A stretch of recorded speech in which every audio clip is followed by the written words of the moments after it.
Number 1. This is about the similarities between ritual abuse survivors.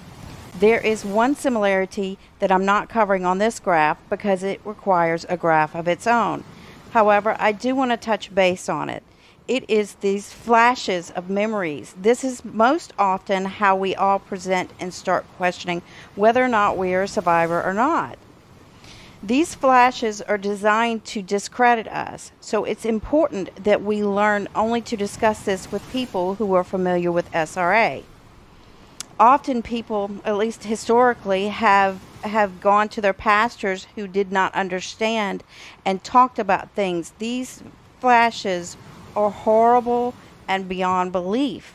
Yes, they're generally true. Sometimes there's different things that we think we remember, but it only has to do with the hypnosis that we're under at the time. So just keep in mind that if you are having flashes, just don't talk to everybody about it. Find a counselor, a Christian counselor that's familiar with SRA. Find a church member, a pastor that's familiar with SRA. They can help you. There are tons of survivors who lend our time to just sit and listen to people who are just starting the process. This works. Back to mind map number 1. This is a list of general similarities that I've found in myself and in others. Often we have anxiety and depression, which can be, well, a lot of different causes. It doesn't necessarily mean that a person is an SRA survivor. However, these two are almost always present in the survivor. We are almost always tenacious, and tenacity is not a bad thing. However, when it is chronic and it causes problems in your life, and you have, number 3, the inability to trust, then that can become a problem and be a sign of ritual abuse. We are often chronically overwhelmed. This is constant. It's not only constant in survivors. I don't think there's one I have met that didn't state that they were chronically overwhelmed. If we talked about it, they said that they were overwhelmed most of the time. This is one of the symptoms that seem to be prolonged, and even after quite a bit of healing goes on, it can stay with you. We are often insecure, and we feel like we are surrounded by enemies. During the abuse, we are taught that, and it stays with it. It stays with us even if it's underneath the surface. We often have a series of bad relationships. I did this one really bad. And the thing is, if a person will come to the kingdom of heaven and start changing your behavior, when you close the doors that are open due to sin, then you can't get in these bad relationships. We tend to block out things that would tell us that these are not the people that we want to attach ourselves to, and we're tenacious, so we want to go for the underdog, so we'll often find ourselves in a series of unlivable, unbearable relationships. One of the things that I do sometimes still, and I did really bad back in the beginning, was that it hurts to look at someone in the eyes. It's not everyone necessarily. Sometimes it feels like it's everyone. However, when a person senses tension or anxiety in another, they don't want to bond with them, as if looking in their eyes would cause them to have some sort of power over you. Most of this is fear-based. Sometimes we overtalk others. This is present more often in survivors who don't yet know that they're survivors. They haven't started healing and they haven't accepted it yet. I'll see that, and I know that I did it myself, particularly in situations like in a doctor's office.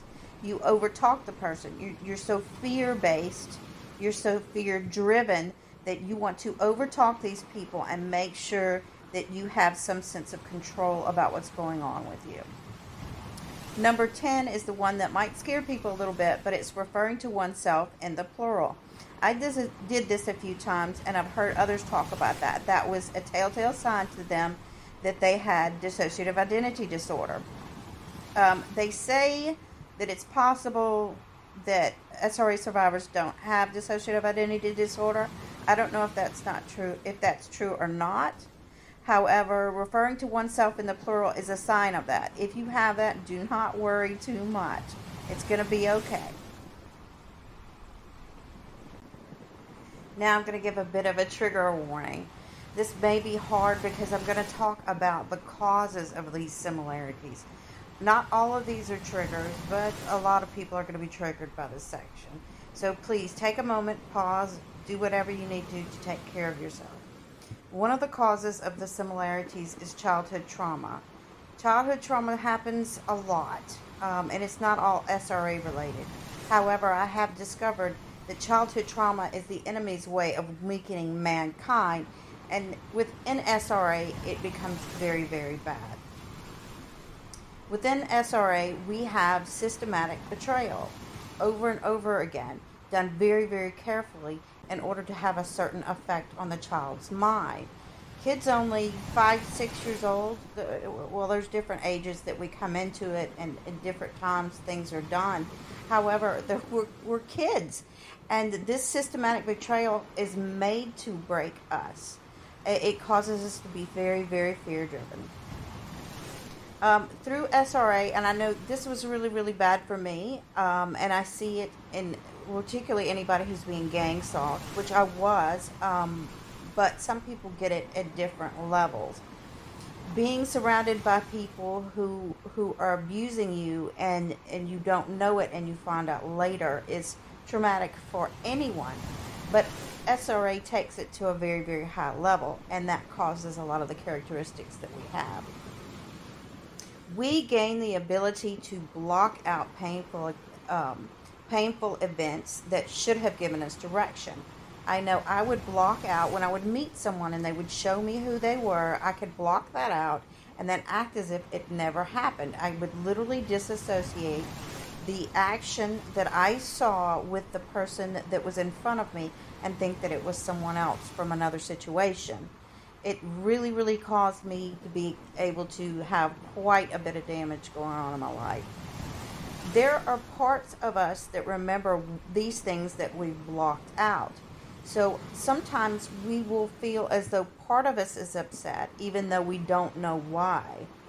This is why some of these things go on with us, is because part of us is upset and we don't have the logic and the memory to understand why they are. These parts hold the fear for us.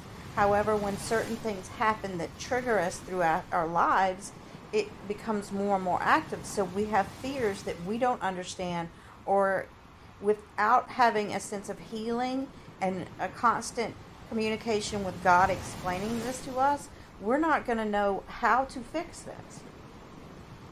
Most of us have a great fear of vulnerability because we were abused in such extreme ways as a child.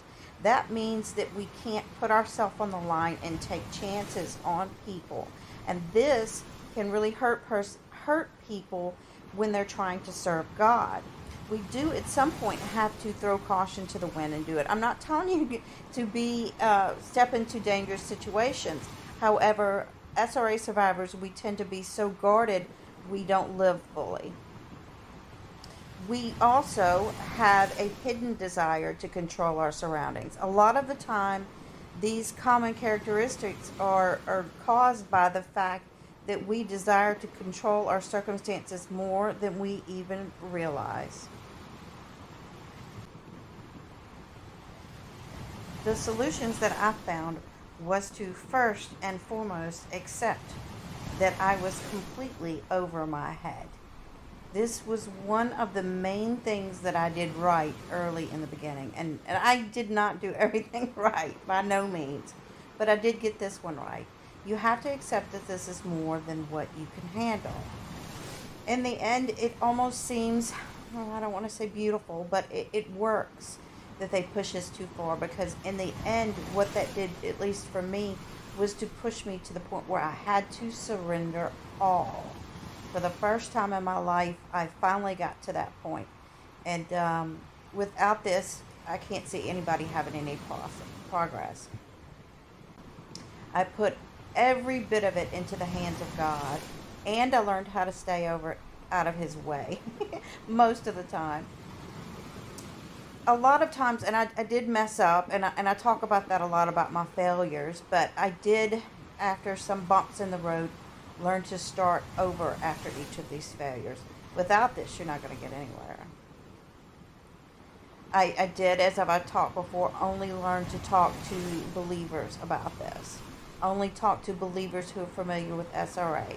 Some deliverance pastors know about these things and some don't. So don't just walk into a deliverance situation and think that they automatically know everything. They are people. They don't know everything. In the beginning, God taught me that in order to keep my life straight and be able to raise a child and to work, that I was going to have to isolate this to a certain time. I prayed, and He opened up a 4-hour block into my daily schedule. This time period was the most miraculous. Doing this was just, I just can't explain how wonderful it was. I still prayed all day, and I suggest everybody does that. I know we should pray constantly. I only pushed away SRA memories until this 4-hour block. I had to pray for the Lord to open this up. But if you're processing these memories and a person is beginning this process, it just overwhelms your entire life. Having that 4-hour block of time helps you so much, because, and I know what I did is I just would block it out during the day. We know how to block things out. We've been doing it our whole lives.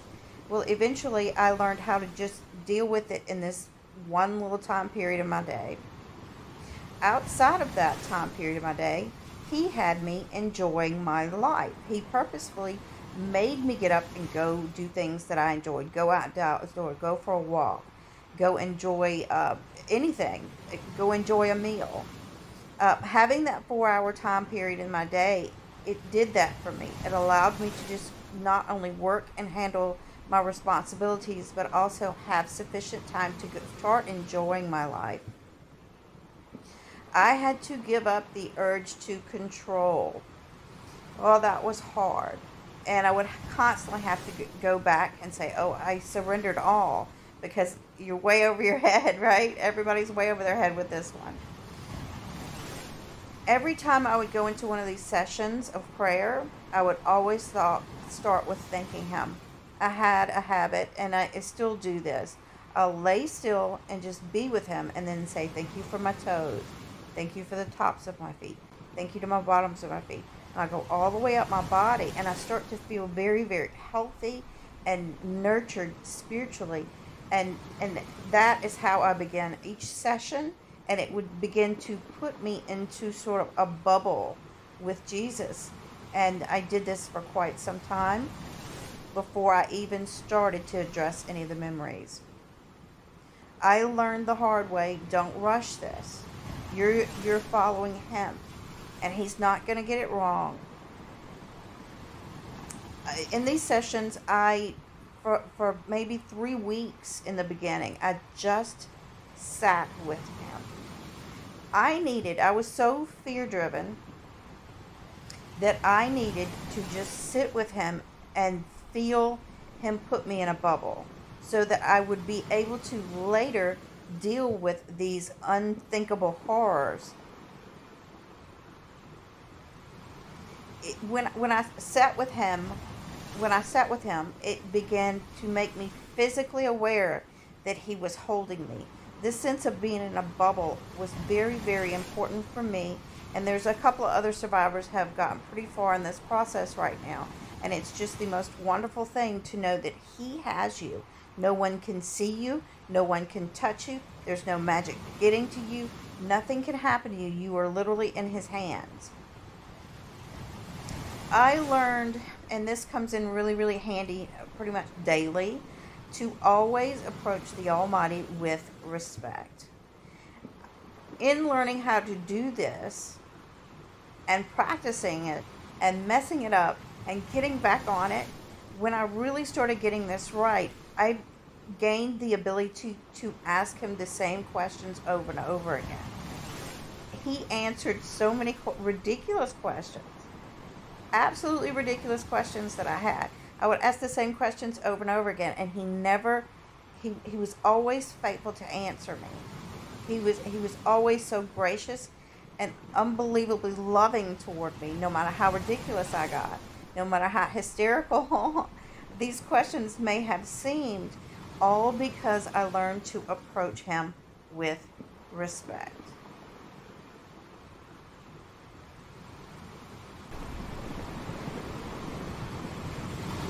Mind map number 2.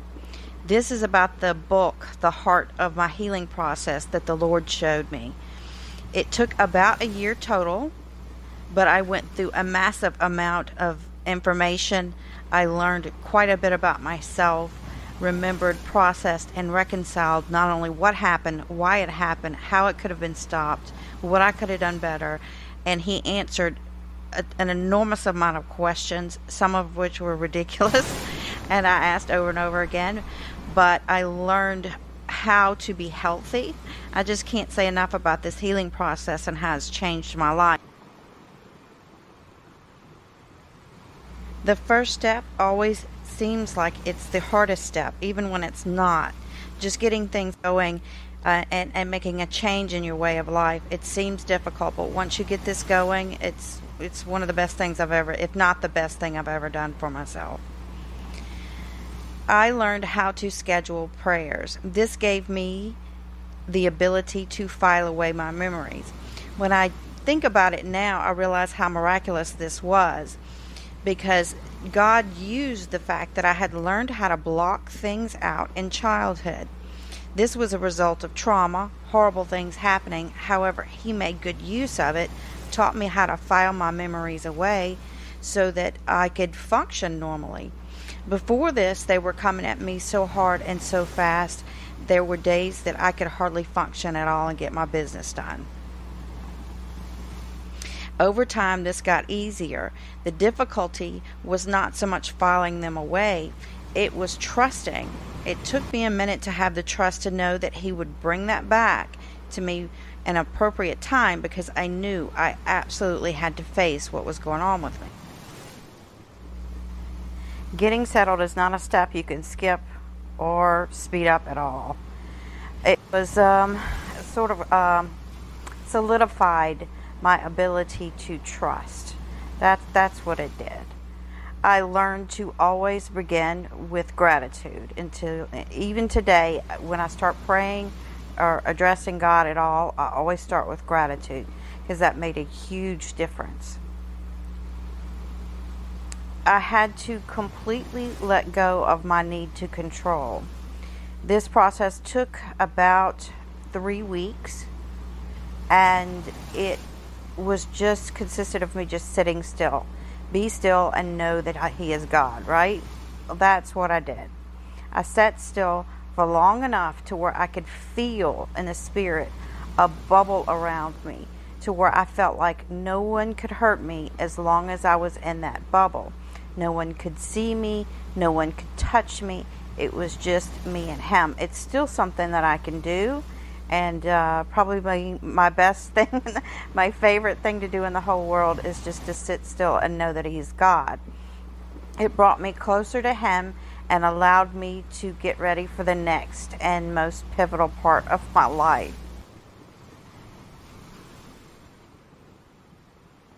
This is where the healing was absolutely solidified. Reconciling the traumas that happened to me gave me the ability to look at things like this is now and that was then. It's finished. It's over. They're not doing that to me anymore. I don't have to be hurt. I don't have to put up with it. I don't have to think about it unless I can handle it. It allowed me to feel safe. It allowed me to know what love is. It allowed me to make healthy boundaries. I literally reconciled it. He explained it to me. He not only explained to me what happened during the trauma, He explained to me all this weird stuff that was going on in my childhood. I had always remembered very strange events. I thought both sides of my family were just crazy. There was so much going on, so much that they did and said that didn't make any sense. Well, He not only reconciled what happened within the rituals, He reconciled how that fits in, what they were talking about. Because I had blocked out so much of it, it all was very mysterious. He made it, in a way, make sense. He also taught me that the enemy cannot just take any child they want to and torture them. He explained to me why they're doing it, what the enemy is thinking, what the people around me that are hurting me are thinking, what the people that did not know what was going on were thinking, why my parents chose to let this happen to me. And he would sit. It was really hard, particularly with my dad. And he would sit with me while I went, wait, what? Why would he do that? What was he thinking? What made him? He explained to me things about his childhood that would lead him to the point where he could make these decisions. It allowed me to be, I don't want to say okay with it, because this should never happen. However, I have enough understanding that I can move forward in my life without this heavy weight on me. Again, in this, I always begin with respect. I have a practice of thanking him for every part of my body to start this. It helps me a lot. There are times when I do this still where I get into it and I'll start saying, thank you, Lord, for my liver. Thank you for my kidneys. And I try to cover every body part, and it makes me feel nurtured spiritually. I had to learn to let him guide me through each memory. Do not try to take control. He brought the memories back to my mind in perfect order.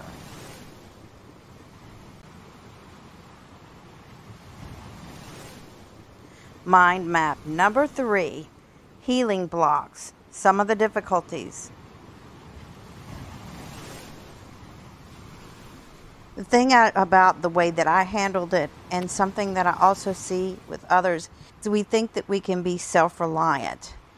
That becomes a big problem. We need to get past that. With him, we have all the power. Without him, we are extremely limited, and that was shown in the level of abuse and damage that it did to us. You cannot do this on your own. Not one little tiny bit.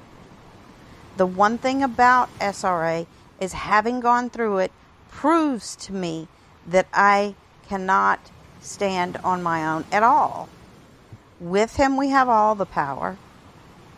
Without him, we have almost nothing. It's important to understand that God is not at all challenged by these problems. He allows the free will. He sets a legal system in which these things can be done. And then the enemy confuses us. He keeps it all jumbled up, emotional, hot, and painful. God can fix this. I learned that he had been waiting for me to give this to him for a long time.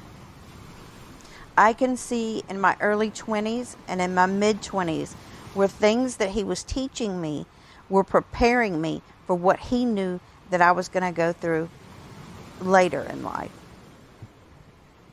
That's bigger, more magnificent, and more powerful than anything else I could ever imagine. It's important to understand that SRA is designed to be more than a person can handle. That's why we fragment. It's designed to be like that. A person cannot deal with that. A good example of how self-reliance doesn't work is the fact that we were programmed to self-destruct. If we remember, there are parts of us that are jeopardizing ourselves. If we don't give ourselves to God, we're not going to get through this. It was hard at times for me to get that through my thick skull, but with every success I could link directly back to my finally submitting to him completely. This next section is going to have a trigger warning. Please take a time to pause, take a deep breath, say a prayer, and then move forward. If you'd like, you could scroll forward, and when the red dot comes off the screen, the trigger warning will be over. Guilt. For some reason, this seems to be a problem for everyone. I think it goes along with that spirit of self-condemnation. I know that the enemy puts that into us. And I can tell you about several incidences that I've heard of others and some of my own. They're very similar to each other, where they made us think that we did things that we didn't do. It's extremely hard. It's extremely painful. These are the things that I've learned, though. Nothing we could have done could have stopped God from loving us. Nothing. That gets really hard when we start to think that, okay, that's the same for my abusers. They could come around too. Yes, they could. A lot of times they told us that we deserved it. We could not have possibly deserved it. It's one thing to know that logically, but eventually we learn to accept it. However, it is impossible for us to have deserved it. There was basically nothing that we could have done better. I can go through in my testimony and talk about the things that I did wrong, the times that God tried to show me ways out, ways to make it better. Technically, yeah, I could have done better, but I was 6 and 8. God didn't expect that of me, and I have to let go of that. This guilt, this extreme painful part can be so damaging, so paralyzing. There were a lot of other children around me. I did not renounce Jesus. That's what they wanted me to do. The kids around me who did had a lot worse than I did. It's very hard being a part of those situations. It's like that for everybody, but it's a trick. I could not have helped them. I was a child. It's easy to understand this logically, but we have to stop, and in our process of reconciling it, we have to show that to each of our parts, because there are parts of us who are still just little kids that hold pain for us.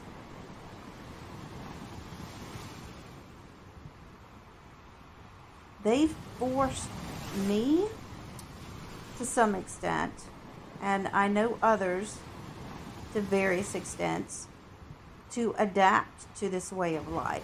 That is what the enemy wanted us to do. They wanted us to adapt to it, and for these brutal ways to become normalized by mankind in general. So the fact that we hurt, the fact that we have guilt, means that there is goodness in us. It's really that beautiful. The fact that this hurts us means that we are not one of them. Because part of the enemy's tactics was to make a person narcissistic, to where they just don't feel anything for others. So feeling guilt means that we're good.